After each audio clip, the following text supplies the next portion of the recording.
Admiral Zektar stood on the bridge of his flagship, staring at the massive view screen that showed empty space ahead. But it wasn't really empty. His sensors picked up something strange, dozens of metal objects floating in the darkness, each one broadcasting the same message over and over. "Sir, we're receiving transmissions from those beacons," reported Lieutenant Vex, his communication officer. She was a young Altarian with blue skin and silver eyes that reflected the bridge lights. "The message is being sent in 17 different languages." "Put it through the translator," Zektar ordered. He was a tall, imposing figure from the warrior planet Kethra. His people had served the Galactic Empire faithfully for over 1,000 years, and he took pride in expanding Imperial territory. The ship's computer worked quickly, analyzing each transmission. Soon, a clear message appeared on every screen, throughout the bridge. "Forbidden. Terran Quarantine Zone. Entry prohibited by Galactic Treaty 2387X. Violation will result in immediate response." Zektar frowned. In his 40 years of service to the Empire, he had never heard of any Galactic Treaty 2387X. The Empire kept detailed records of every agreement, every conquered world, every species they had encountered. Yet these beacons claimed authority over a vast region of space, nearly 50 star systems by his count. "Computer, search Imperial archives for Galactic Treaty 2387X, he commanded. "Searching. No records found," the computer responded in its mechanical voice. "Search for any reference to Terran Quarantine Zone." "Searching. No records found." This was impossible. The Galactic Empire had ruled most of the galaxy for over 3,000 years. They had conquered hundreds of worlds and absorbed dozens of alien civilizations. How could there be a treaty they knew nothing about? "Dr. Yilan, report to the bridge immediately," Zektar ordered through the ship's communication system. Dr. Yilan was the fleet's chief xenobiologist, an expert in alien languages and cultures. If anyone could make sense of this mystery, it would be her. She arrived within minutes, her tentacles moving nervously as she studied the message on the main screen. "Admiral, this is very strange," she said in her soft, musical voice. Her species, the Zilani, were known throughout the galaxy for their intelligence and analytical minds. The word Terran is not in our standard galactic languages database. "Then what does it mean?" Zektar asked. "I ran it through our archives of dead languages and extinct civilizations," Dr. Yilan explained, her tentacles dancing as she spoke. "Terran appears to be derived from an ancient human word, terra. It means earth in their primitive language." Zektar's eyes widened. "Humans? But humans went extinct centuries ago." "According to our records, yes," Dr. Yilan confirmed. "They were a small, aggressive species that barely achieved faster than light travel before destroying themselves in a civil war. Their homeworld was obliterated in the conflict. There should be no trace of them left in the galaxy." The Admiral walked closer to the view screen, studying the ancient beacons. They looked old, very old. The metal was covered in strange markings that could have been there for thousands of years. But they were still functional, still broadcasting their warning message. "How old do you estimate these beacons to be?" he asked. Dr. Yilan consulted her scanner. "The metal composition suggests they've been here for at least 2,000 years, possibly longer. But Admiral, that's impossible." "Why?" "Because our records show that humans only achieved spaceflight about 800 years ago. They couldn't have built these beacons before they even left their planet." Zektar felt a chill run down his spine. Something was very wrong here. Either the Imperial records were incomplete or someone had been deliberately hiding information about this region of space. "Lieutenant Vex, send a message to Imperial Command," he ordered. "Tell them we've discovered an unmarked quarantine zone, with no corresponding records in our archives. Request immediate clarification." "Yes, sir," Vex replied, her fingers dancing over her control panel. While they waited for a response, Zektar studied the tactical display. The beacons formed a perfect perimeter around the 50 star systems, creating a barrier that no ship could cross without receiving their warning. Beyond the beacons, his long-range sensors detected something even more puzzling. "Sir," called out Ensign Torres from the sensor station, I'm picking up artificial structures in several of the star systems beyond the barrier. What kind of structures? Large orbital stations, sir, and what appear to be massive shipyards. But they're not showing any energy signatures. They seem to be dormant. Zektar moved to the sensor station and looked at the readings himself. The structures were enormous, some of them larger than entire Imperial space stations. They orbited dead worlds in perfect formation, like sleeping giants, waiting to wake up. Any signs of life, he asked. Negative, sir. No energy readings, no communications, no movement, but the structures are definitely artificial. A soft chime indicated an incoming message from Imperial Command. Lieutenant Vex looked confused as she read the response. Sir, Command says they have no record of any quarantine zone in this sector. They're ordering us to investigate and report our findings. Zektar nodded slowly. The Empire never liked mysteries, especially ones that involved unknown technologies or potential threats. His orders were clear. Find out what was behind those beacons and claim it for the Empire. But something nagged at him. The beacons weren't just warnings. They were promises. Violation will result in immediate response, the message had said. Response from whom? From what? Dr. Yilan, is there anything else you can tell me about humans? He asked. The xenobiologist consulted her datapad. They were a relatively young species, Admiral. They had only been exploring space for a few hundred years before their extinction. But what made them unusual was their adaptability. Humans could survive in almost any environment and learn new technologies very quickly. Were they dangerous? All species can be dangerous under the right circumstances, Dr. Yilan replied carefully. But humans had a reputation for being intense. They formed strong emotional bonds with their own kind, but they could also be remarkably violent when threatened. Their civil war was particularly brutal. Zektar studied the beacons again. If humans had built these warnings, what were they trying to keep out? Or more importantly, what were they trying to keep in? Admiral, Lieutenant Vex interrupted his thoughts. We're receiving another transmission. From Imperial Command? No, sir, from one of the beacons. It's different from the warning message. Put it through. This time the message was shorter and more direct. Imperial vessel, you have lingered at the boundary for 4.7 hours. State your intentions or withdraw immediately. The bridge fell silent. The beacons weren't just playing recorded messages. Something was actively monitoring their presence. Sir, whispered Ensign Torres, the beacon that sent the message just activated some kind of scanning array. It's reading our ship's specifications. Zektar felt his warrior instincts kick in. Whatever was behind those beacons knew they were there and was studying them. In his experience, that usually meant trouble. All ships yellow alert, he ordered. Raise shields and prepare weapons, but do not target the beacons unless I give the order. Around him, the bridge crew snapped into action. Warning lights bathed everything in a soft yellow glow as the fleet prepared for potential conflict. Admiral, Dr. Yilan said quietly, perhaps we should consider withdrawing and reporting to command. If these beacons belong to an unknown civilization, first contact protocols require. The Empire doesn't retreat from unknowns, Doctor, Zektar interrupted. We investigate them. But even as he spoke, doubt crept into his mind. The beacons were clearly ancient, yet they possessed technology advanced enough to scan Imperial ships from a considerable distance. The structures beyond the barrier suggested a civilization with massive industrial capabilities, and the complete absence of these humans from Imperial records meant either they had hidden themselves very well, or someone had gone to great lengths to erase them from galactic history. Sir, Torres called out urgently, I'm detecting movement in the star systems beyond the barrier. Several of those dormant structures just activated. On screen.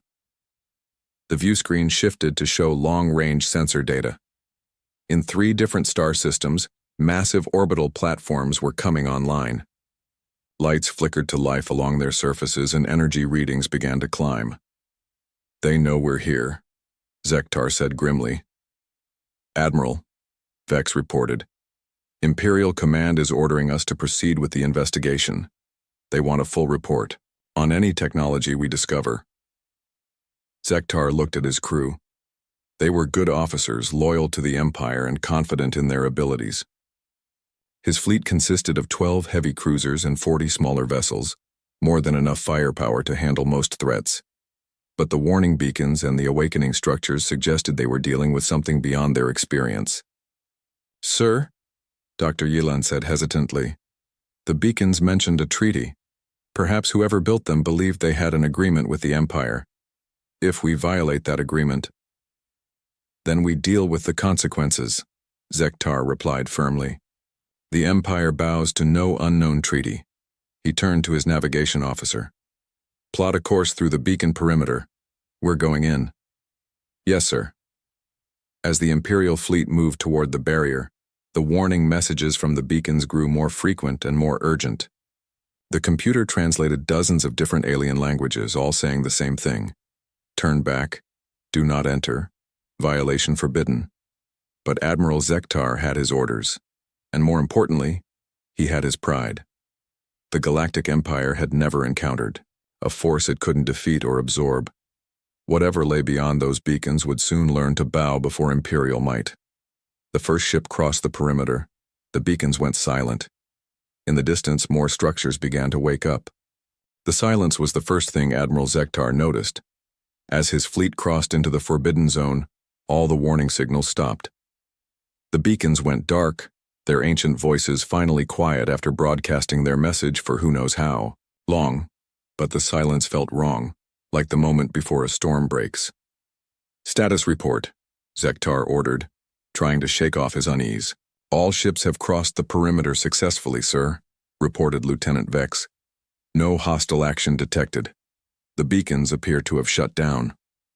"Sir," called Ensign Torres from his sensor station, "I'm reading something strange. The space around us is different." "Explain." Torres frowned at his instruments. "The electromagnetic readings are off. It's like the entire region is being monitored by some kind of passive scanning network. I can't locate the source, but something is definitely watching us." Dr. Yilan moved to her own scanner and confirmed the readings. "Admiral, I'm detecting trace energy signatures throughout this region. Very faint, but they're everywhere. It's as if the space itself has been modified somehow." Zektar studied the main view screen. Ahead of them lay the first star system within the quarantine zone. It contained 7 planets, 3 of which showed signs of having once supported life. Now they appeared dead, their surfaces cold and dark, but orbiting each planet were the massive structures his sensors had detected earlier. "Take us to the nearest structure," he ordered. "Full sensor sweep. I want to know what we're dealing with." As the fleet approached, the true scale of the construction became clear. The structure was a space station unlike anything in Imperial records. It stretched for hundreds of kilometers, its surface covered in geometric patterns that hurt to look at directly. The design was clearly artificial, but it followed no architectural principles that Zektar recognized. "Sir," Torres announced, "the station is functional. I'm reading power signatures throughout the structure, but they're very low level, like it's in some kind of standby mode."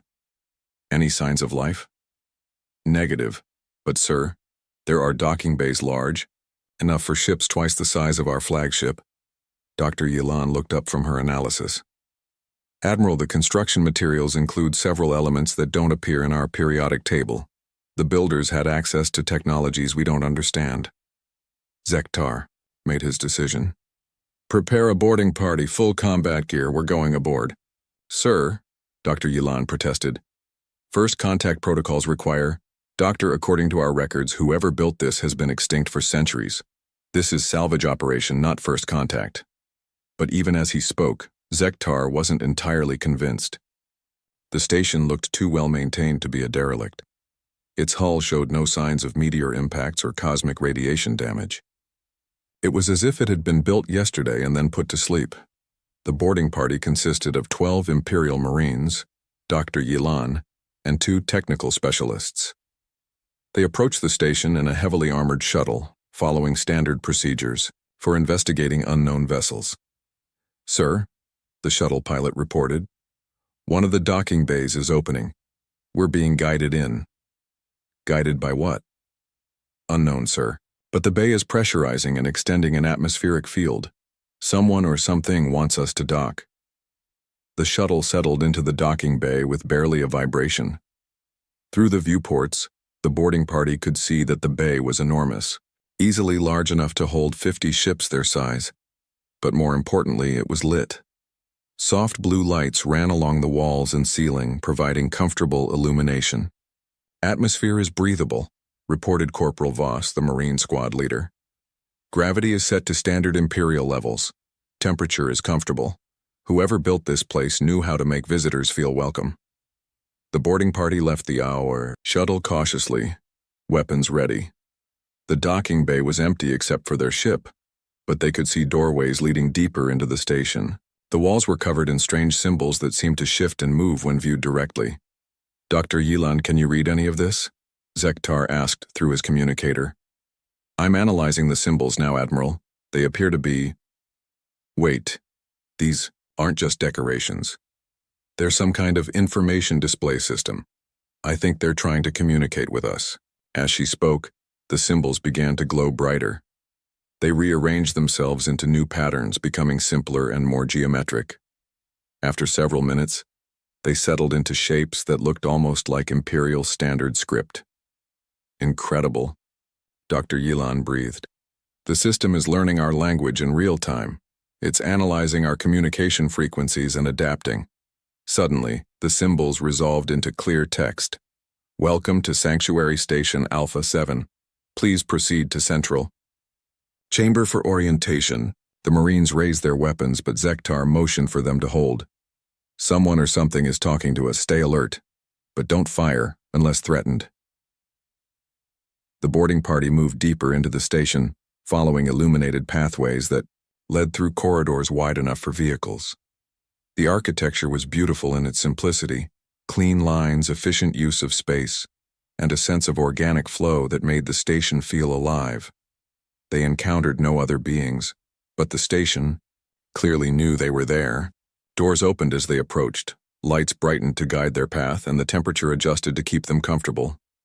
It was like being welcomed by a gracious but invisible host. The central chamber was a vast spherical room with walkways, extending from multiple levels. At the center, a raised platform held what appeared to be a communication array. As the boarding party entered, the array activated with a soft hum. Light began to gather above the platform, forming the shape of a human woman.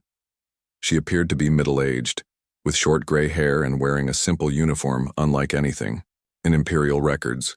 When the hologram solidified, she looked directly at Admiral Zektar and smiled.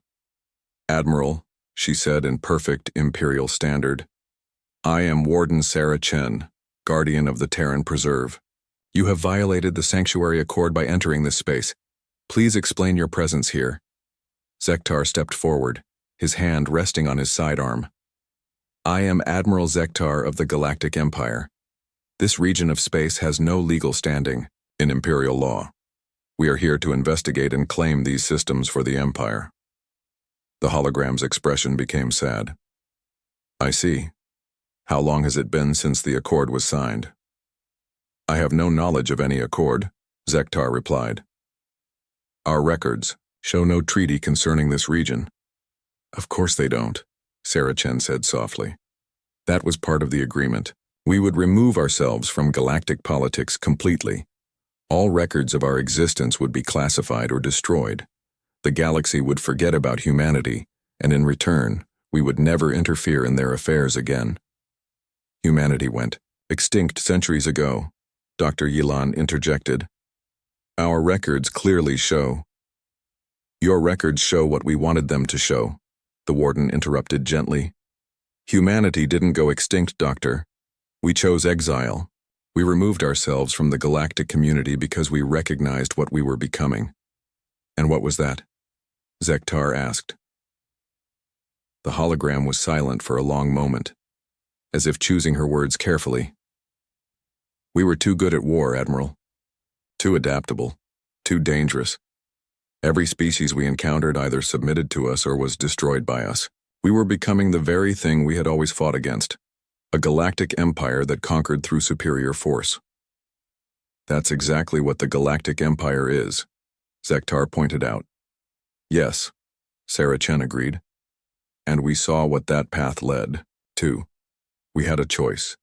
Become the dominant species in the galaxy through conquest, or remove ourselves completely and let other species develop without our interference. We chose exile. Dr. Yilan stepped forward, her scientific curiosity overcoming her caution. But the scale of these constructions, this level of technology, how many humans are there? Enough, the warden replied simply.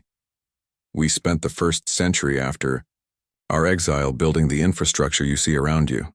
The second century was devoted to advancing our technology and understanding of the universe. The third century, she paused.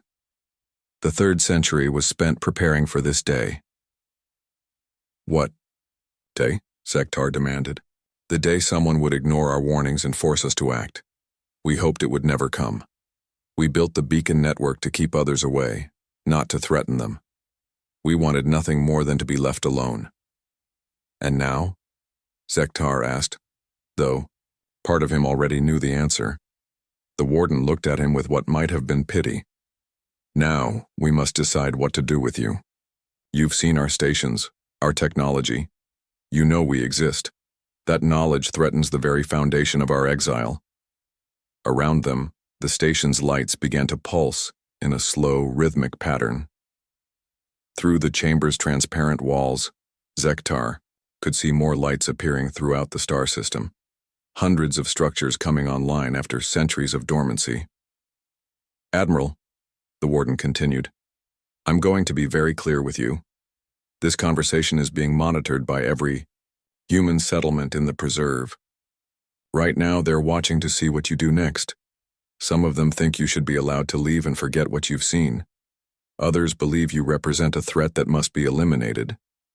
Are you threatening us? Zektar asked, his warrior instincts flaring. I'm explaining the situation, Sarah Chen replied calmly. You have stumbled into something far larger than you understand. The human civilization you thought was extinct has spent 3 centuries becoming something new. We are no longer the species that destroyed itself in civil war. We are something else entirely. And what is that? Dr. Yilan whispered. The warden smiled, but there was no warmth in it. We are the guardians of our own exile, the Watchers, who make sure that humanity never again threatens the peace of the galaxy, and occasionally we are the response to those who refuse to leave us alone. The lights on the station pulsed faster. In the distance, Zektar could see shapes moving between the stars, ships unlike anything in Imperial designs, graceful and deadly as hunting predators. You have a choice, Admiral, the warden said. You can take your fleet and leave this space. Return to your empire and tell them that the quarantine zone is protected by automated defenses too dangerous to challenge. Your report will be classified, your crew will be transferred to other duties, and eventually the entire incident will be forgotten. And if I refuse? The hologram flickered slightly, as if the warden was consulting with others. Then we will do what we have always done when faced with a threat to our exile. We will remove the threat. The chamber fell silent except for the soft hum of the station's systems. Zektar looked around at his boarding party. Marines who had never known defeat, scientists eager to unlock new mysteries, officers loyal to the Empire above all else. They were depending on him to make the right decision. I need to consult with my fleet, he said finally. Of course, the warden replied. But Admiral, understand this. You are the first outsiders to enter Terran space in over 3 centuries. What happens next will determine not just your fate, but the fate of your entire empire. Choose wisely. Admiral Zektar returned to his flagship with his mind racing. The boarding party had left Sanctuary Station without incident, but the warden's words echoed in his thoughts. As he stood in his private quarters, staring out at the vast space station that dwarfed his entire fleet, he tried to process what he had learned. Humans weren't extinct. They had chosen exile, hiding themselves away for 3 centuries while the galaxy forgot they existed. But why? And more importantly, what had they become during their isolation? A soft chime announced an incoming transmission. Lieutenant Vex's voice came through the comm system. Admiral, priority message from Imperial Command. Zektar straightened his uniform and walked to the bridge. The view screen showed the stern face of Grand Admiral Thexera, one of the Emperor's most trusted military leaders. Her species, the Vorthon, were known for their tactical brilliance and absolute loyalty to the Empire. Admiral Zektar, she began without preamble, your initial report has caused quite a stir at command. Unknown alien technology, hidden civilizations, and treaty violations. The Emperor is most interested in your findings. Yes, ma'am, Zektar replied carefully. You are ordered to continue your investigation and secure any advanced technology. For the Empire, a full battle fleet is being dispatched to your location. 10,000 ships under the personal command of Emperor Thaxion himself. Zektar felt his blood run cold. 10,000 ships meant the Empire was taking this threat seriously. It also meant that peaceful withdrawal was no longer an option.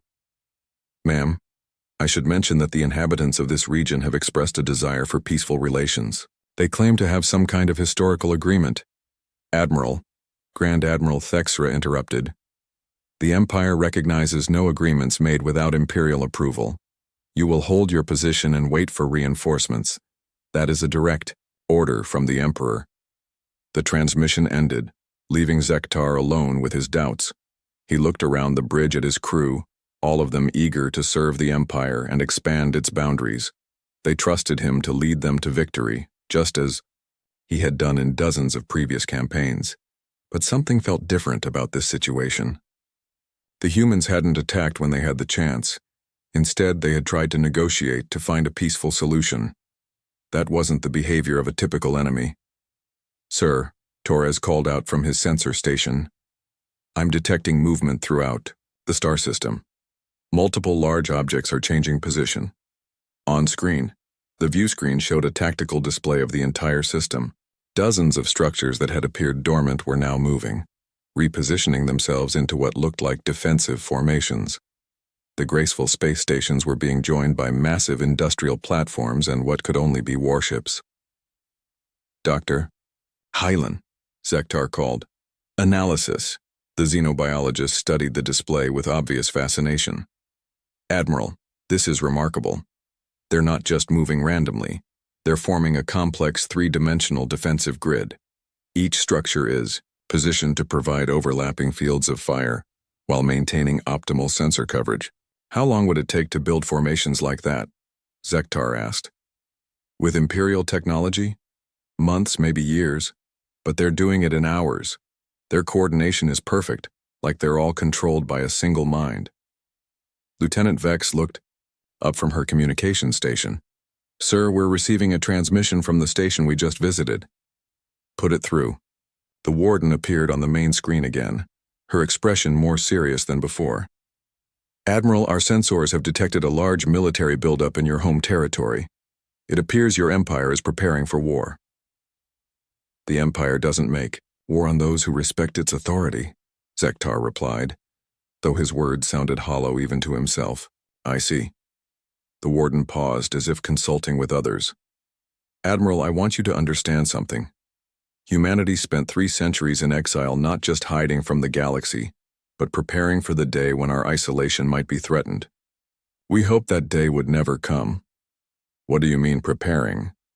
Instead of answering directly, the warden gestured, and the view screen split to show multiple images.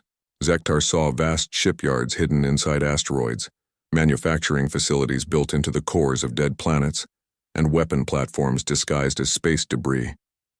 We didn't waste our exile, Admiral. Every year brought new advances in technology, new innovations in warfare, new ways to defend ourselves. We became very, very good at surviving. Dr. Yalan gasped as she analyzed the images. Admiral, some of those structures are enormous. That shipyard could build vessels larger than anything in the Imperial fleet.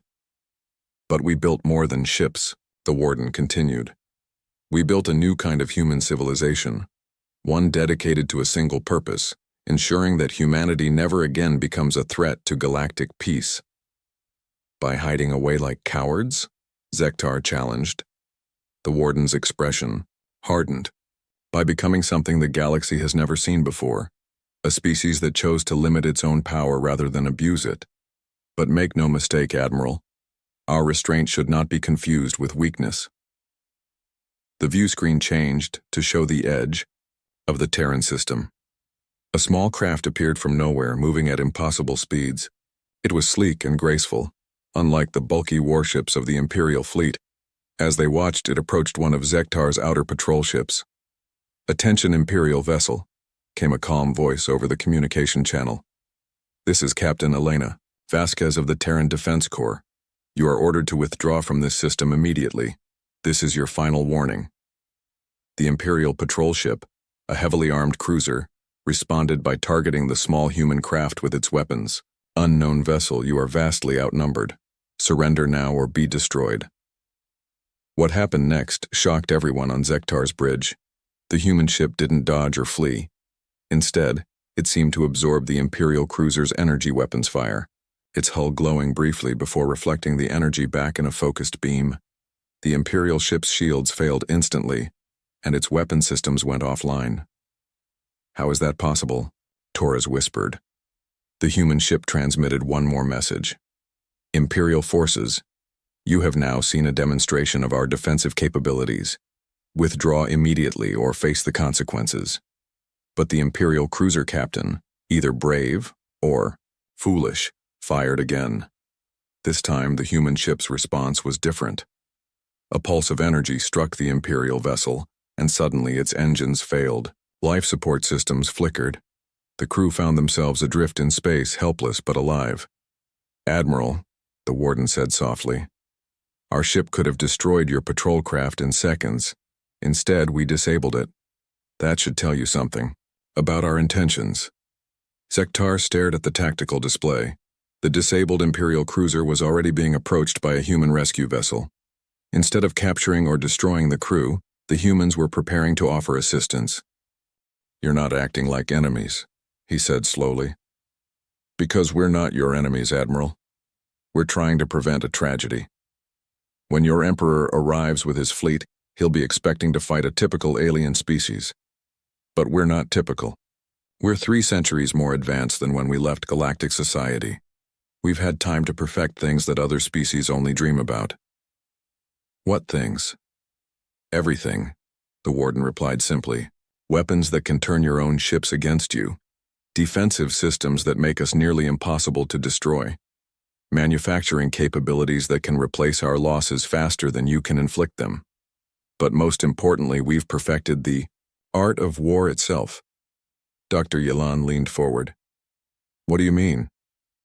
"We studied every conflict in human history, every battle ever fought by any species in the galaxy. We learned from every victory and every defeat. We became students of warfare in all its forms, not because we wanted to conquer, but because we wanted to be prepared to defend ourselves." The view screen showed more images. Human soldiers training in environments that replicated dozens of different worlds, scientists developing new technologies at an incredible pace, and massive computer systems analyzing tactical data from thousands of civilizations. "You built an entire culture around warfare?" Zektar asked, horrified and impressed at the same time. "We built an entire culture around survival," the warden corrected. "The difference is important. We don't want to conquer anyone. We don't want to rule anyone. We just want to be left alone. But if forced to fight, we will be very good at it." Around them, more human ships were appearing throughout the system. Not dozens or hundreds, but thousands. They materialized from hiding places in asteroid fields, emerged from camouflaged stations, and seemed to phase into existence from empty space itself. "Where did they all come from?" Torres asked in amazement. "They were always there," the warden explained. "Cloaked, hidden, waiting. We've had 3 centuries to perfect stealth technology. Most of our fleet has been watching your movements since you crossed our border." Zektar realized the true scope of what they were facing. This wasn't just a hidden colony or a forgotten outpost. This was an entire civilization that had spent 300 years preparing for exactly this moment. "Admiral," Lieutenant Vex reported urgently, "long-range sensors are detecting the Imperial reinforcement fleet. They'll be here in approximately 18 hours. The warden nodded sadly. We know. Our deep space monitoring stations detected their launch 6 hours ago. 10,000 ships, including the Emperor's personal flagship. They're coming here to conquer us. The Empire has never been defeated, Zektar said, though his voice lacked conviction. The Empire has never fought humanity at full strength, the warden replied. Admiral, I'm going to make one final offer. Withdraw your fleet now. Return to your Empire and report that this system is protected by automated defenses too dangerous to challenge. Your Emperor will classify the report and forget about us. No one dies, and the galaxy continues in peace. Zektar looked around his bridge. His crew was watching him, waiting for his decision. He thought about the disabled Imperial cruiser, about the thousands of hidden human ships, about 3 centuries of preparation for war. But he also thought about his oath to the Empire, his duty to his crew, and his orders from the Emperor himself. I can't, he said finally. My orders are to hold position and wait for reinforcements. The warden looked at him with something that might have been pity. Then I'm sorry, Admiral. You've seen what we can do to a single ship. When your Emperor arrives, he'll see what we can do to a fleet. The transmission ended, leaving Zektar alone with his choices. Around him, the bridge crew worked quietly, preparing for the battle they all knew was coming. But in the back of his mind, a small voice whispered that they might be preparing for something much worse than a battle. They might be preparing for a massacre. The Imperial reinforcement fleet arrived like a storm of metal and fire. 10,000 warships dropped out of hyperspace at the edge of the Terran system, their hulls gleaming in the light of the distant star. At their head was the Emperor's flagship, the Eternal Dominion, a massive dreadnought that could destroy entire worlds. Admiral Zektar watched the arrival from his bridge, feeling both relief and dread. Relief because he was no longer alone in facing the mysterious humans. Dread because he suspected that even this massive force might not be enough. Sir, Lieutenant Vex reported, we're receiving a transmission from the Emperor's ship. Put it through. The viewscreen filled with the imposing figure of Emperor Thaxion himself. He was a member of the Draconian species, tall and powerful, with scales that shimmered like dark metal. His yellow eyes burned with the confidence of someone who had never known defeat. Admiral Zektar, the Emperor's voice rumbled across the bridge. Report. Your Majesty, we have encountered a previously unknown human civilization in this system. They claim this region as their territory under some kind of ancient treaty, but they have shown advanced technology beyond our current understanding. Humans? The Emperor's expression showed surprise. Our records indicate that species went extinct centuries ago. That appears to be incorrect, Your Majesty. They claim to have chosen exile rather than extinction. They've spent the last 3 centuries developing their technology and building defensive systems. Emperor Thaxion studied the tactical displays showing the human formations. How many ships are we facing? Unknown, sir. Their stealth capabilities are extremely advanced. We estimate several thousand vessels, but there could be more. Several thousand against 10,000 Imperial ships? The Emperor laughed, a sound like grinding stone. Admiral, you've been frightened by shadows. We'll sweep these humans aside like dust. But even as the Emperor spoke, his tactical officers were analyzing the sensor data. What they saw made them uneasy.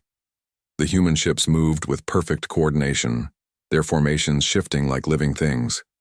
More importantly, their technology readings were completely alien. Your Majesty, one of the tactical officers reported hesitantly, the enemy vessels are showing energy signatures we don't recognize. Their defensive systems appear to be unusual. Unusual how? They seem to be able to absorb and redirect energy, sir. When Admiral Zektar's patrol ship fired on one of their vessels, the energy was reflected back with increased intensity. The Emperor's confidence wavered slightly, but his pride remained intact. New technology can be overcome with superior numbers. Prepare the fleet for attack. But before he could give the order, a new contact appeared on their sensors. A single, small ship was approaching the Imperial fleet, broadcasting a request for parley. Your Majesty, the communication officer reported, the incoming vessel is requesting permission to come aboard. They say they have a representative who wishes to speak with you directly.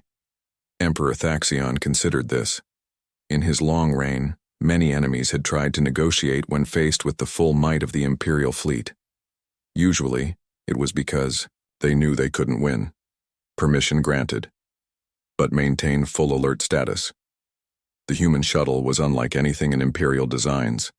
It moved with fluid grace, as if the laws of physics were merely suggestions. It docked with the Eternal Dominion without any difficulty, despite using technology completely different from Imperial systems. The representative who emerged from the shuttle was an elderly human male with gray hair and calm eyes. He wore simple clothing, not the elaborate uniforms favored by most galactic diplomats. 2 Imperial guards escorted him to the Emperor's throne room, where Thaxion waited surrounded by his most trusted advisors. Your Imperial Majesty, the human said with a respectful bow, I am Ambassador Marcus Webb of the Terran Preserve Council. I come to speak with you about preventing a tragedy. The only tragedy here, the Emperor replied, will be what happens to your people when they refuse to submit to Imperial authority. Marcus Webb looked around the throne room, taking in the displays of Imperial power and conquest. Banners from 100 conquered worlds hung from the walls, and the floor was made from rare metals taken from subjugated planets. Your Majesty, he said finally, may I ask how long the Galactic Empire has ruled? Over 3,000 years, Thaxion answered proudly. We have brought order and civilization to countless worlds. And in all that time, have you ever encountered a species that voluntarily removed itself from galactic politics rather than submit to your rule? The Emperor frowned. No species has ever been given that option. Exactly, Webb said softly. Every species you've encountered has either submitted or been destroyed. But humanity chose a third path. We recognized what we were becoming and chose to exile ourselves rather than compete with you for galactic dominance. And now you think, to challenge us from your hiding place? We don't want to challenge you, Your Majesty. We want to continue our exile in peace. But if you force us to defend ourselves, you should understand what that means. Emperor Thaxion leaned forward on his throne. Enlighten me. Webb gestured, and a holographic display appeared between them. It showed star charts, technical specifications, and battle analyses that made the Imperial advisors gasp in surprise. For 3 centuries, humanity has studied war, Webb explained. Not because we love it, but because we feared this day might come. We've analyzed every conflict in galactic history, including your own campaigns. We've learned from your victories and your defeats. Impossible, one of the Imperial generals protested. Our military records are classified. Nothing is classified. From someone who has 300 years to work on the problem, Webb replied. We've infiltrated your networks, studied your tactics, analyzed your technology. We know how your ships are built, how your commanders think, how your empire operates.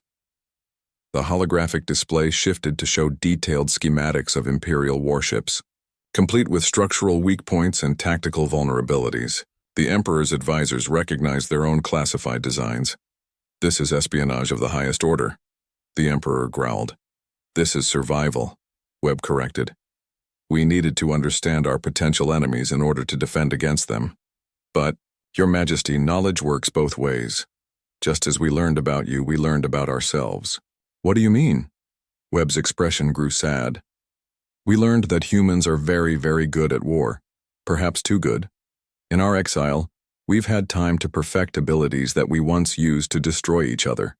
We've become something that no species in the galaxy has ever faced. And what is that? The Emperor asked, though part of him already dreaded the answer. A species that has spent 3 centuries preparing for a single battle, Webb replied. Every human in our space has been trained from birth to defend our exile. Every ship has been built with lessons learned from studying galactic warfare. Every weapon has been designed to counter the specific tactics used by Imperial forces. The holographic display showed images of human training facilities, manufacturing centers, and weapon testing sites. The scale was staggering, an entire civilization dedicated to military preparation. But more than that, Webb continued, we've learned to work together in ways that other species never could. Humans in exile don't compete with each other. We cooperate completely. Every human in our space is connected to every other human through quantum communication networks. We think as one, act as one, fight as one. Emperor Thaxion stood up from his throne, his powerful form towering over the human ambassador. Are you threatening me? I'm trying to save you, Your Majesty, Webb replied calmly. And your empire, and my people. If this battle happens, it will be unlike anything the galaxy has ever seen. We don't want that. Then surrender. Webb shook his head sadly. We can't do that. Our exile is the only thing preventing humanity from becoming what we once feared we might become. A conquering force that spreads across the galaxy, destroying everything in its path. If we surrender to you, if we rejoin galactic civilization, that restraint will be gone. You speak as if you have a choice in the matter. Everyone has a choice, Your Majesty.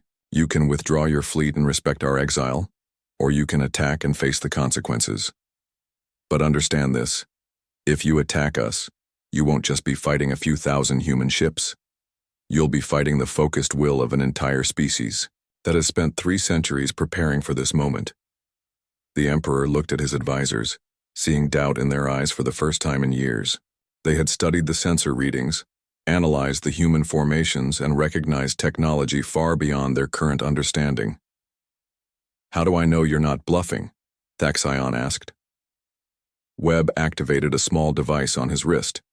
Immediately, every screen in the throne room filled with images from throughout the Imperial fleet. The humans had somehow infiltrated every ship's communication system simultaneously. Your Majesty, Webb said as the images showed the interior of dozens of Imperial vessels, this is not a bluff. Right now, we are inside your ship's computer systems. We are monitoring your communications, tracking your movements, analyzing your weapons. If we wanted to, we could disable your entire fleet without firing a shot. The Emperor's guards raised their weapons, but Webb held up his hands peacefully. We're not here to harm you, he said. We're here to show you what we're capable of, so you'll understand why continuing this confrontation would be a tragedy for everyone involved. Emperor Thaxion stared at the screens showing his own ships being monitored by human technology. His pride warred with his growing realization that these humans were unlike any enemy he had ever faced. What do you propose? He asked finally. Withdraw your fleet, Webb said simply. Classify this entire incident, forget you ever found us. In return, we'll continue our exile and never interfere in galactic affairs again. And if I refuse? Webb's expression grew infinitely sad. Then we'll do what we've been preparing to do for 300 years. We'll defend our exile with everything we have. And Your Majesty, after 3 centuries of preparation, we have become very good at defense. The throne room fell silent except for the hum of the ship's systems. Outside, 10,000 Imperial warships waited for orders, while thousands of human vessels prepared for battle. Emperor Thaxion looked at the displays showing his compromised fleet, at the ambassador who spoke of cooperation and exile, at the advisors who no longer met his eyes with complete confidence. For the first time in his long reign, he faced an enemy that didn't want to fight him, and that terrified him more than any threat ever had. Emperor Thaxion stared at Ambassador Webb for a long moment, his yellow eyes burning with the fury of a ruler who had never been challenged. The throne room was silent except for the soft hum of ship systems and the barely contained breathing of his advisors. No, he said finally, his voice echoing off the metal walls. The Galactic Empire does not retreat.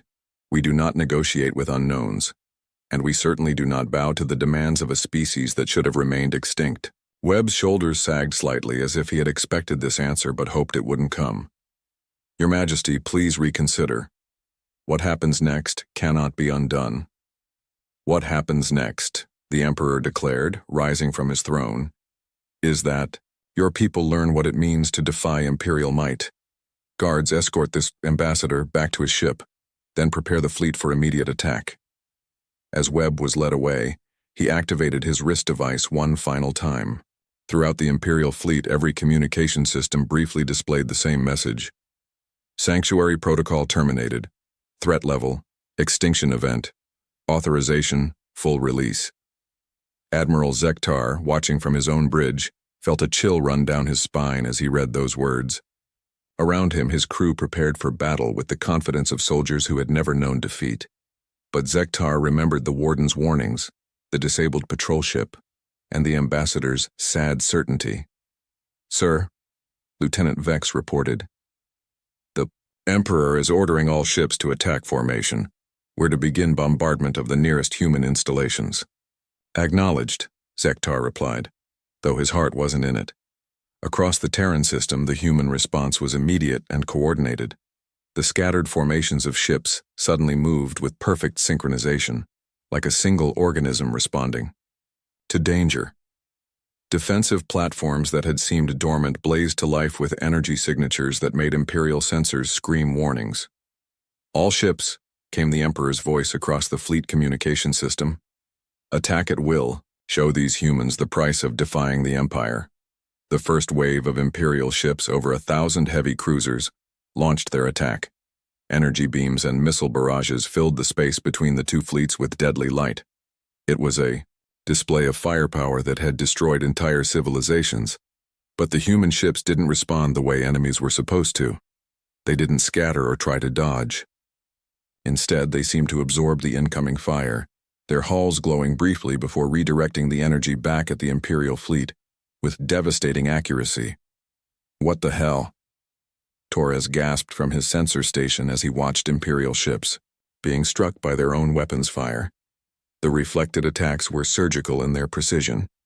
Instead of destroying the Imperial vessels, they targeted specific systems, weapons, engines, life support.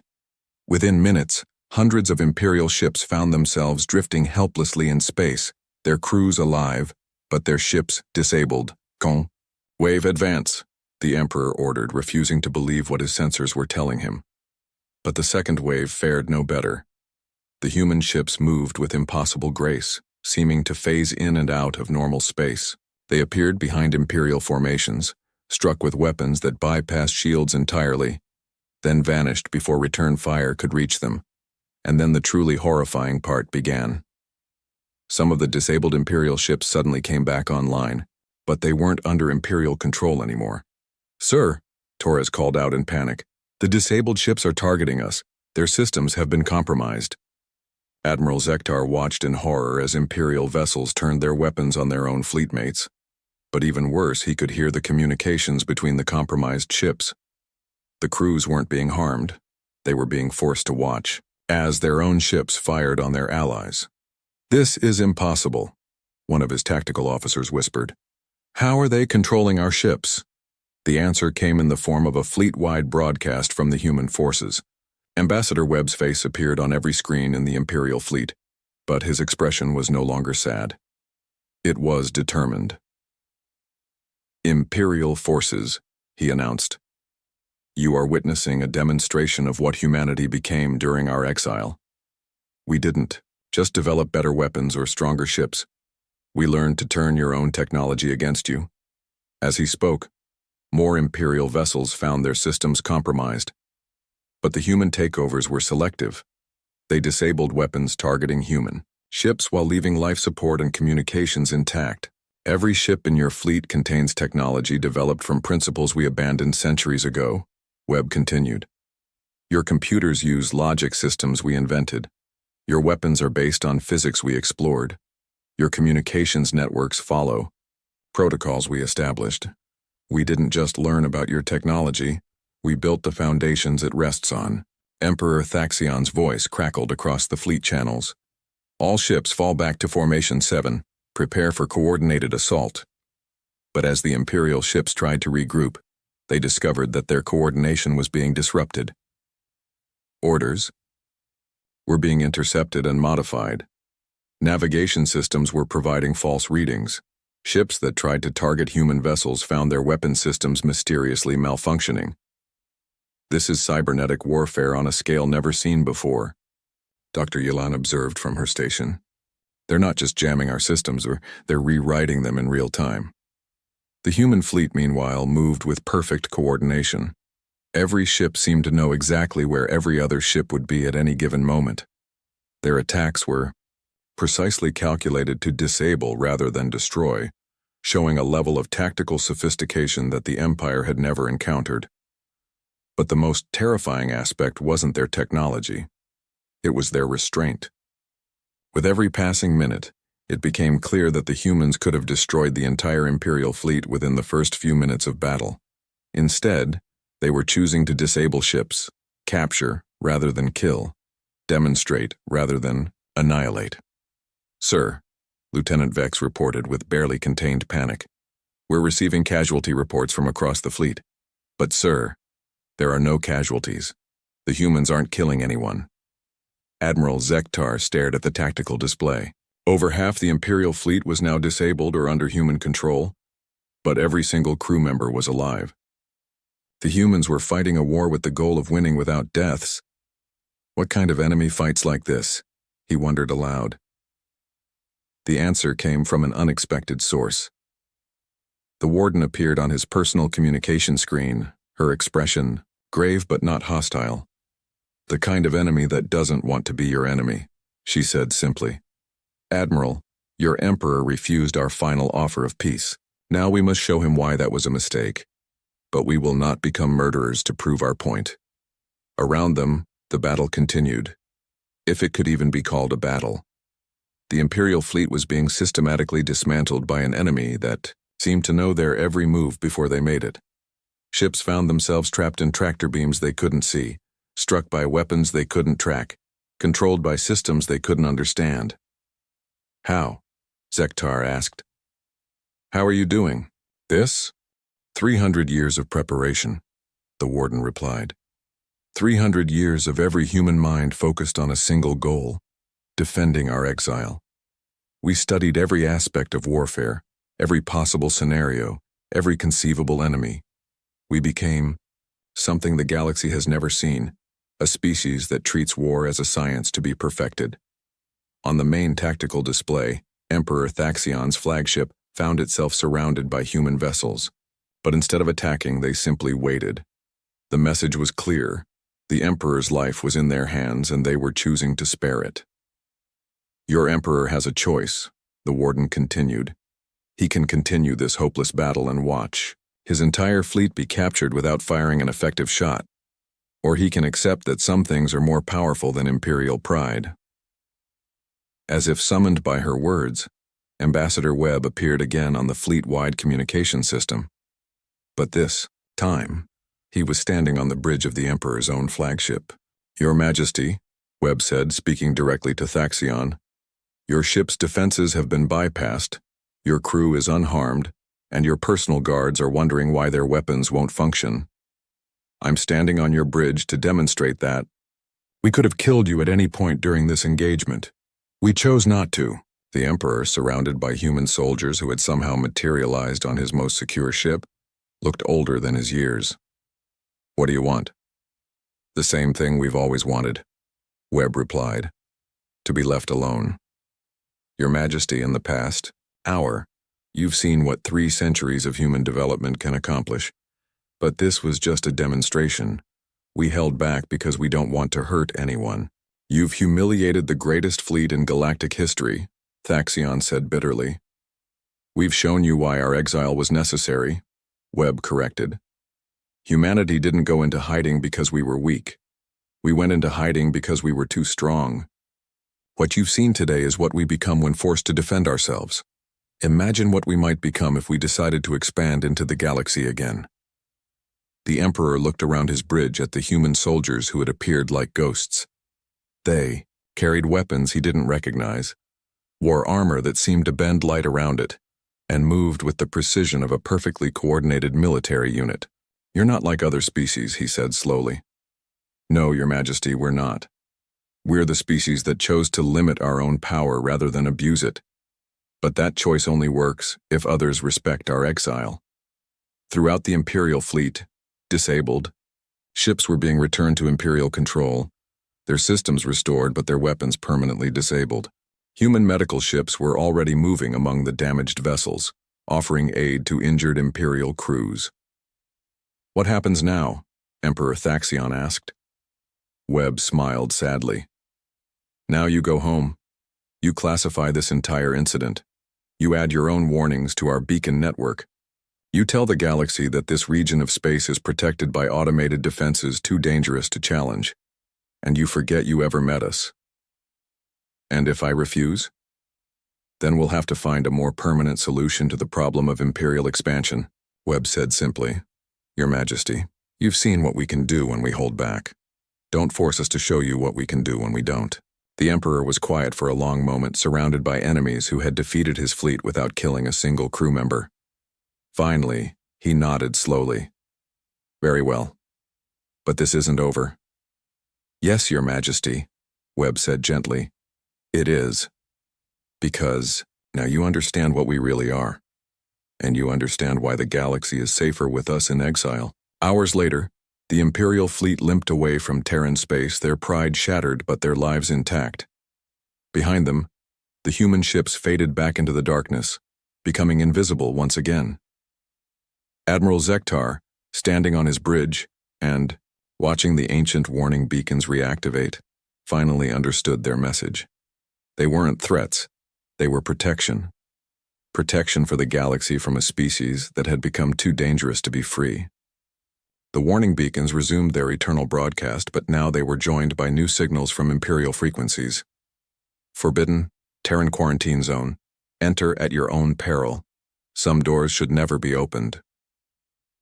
In the years that followed, the galaxy changed. The knowledge that humanity watched from the shadows tempered conflicts between species. Wars became rarer, negotiations more common. The great powers learned to settle their differences peacefully, knowing that somewhere, in the dark, patient guardians waited to intervene if civilization threatened to destroy itself. And in Terran space, humanity returned to its voluntary exile, forever vigilant, forever ready, forever hoping that the galaxy would learn to be better than they themselves once were. The quarantine held, and the galaxy was safer for it.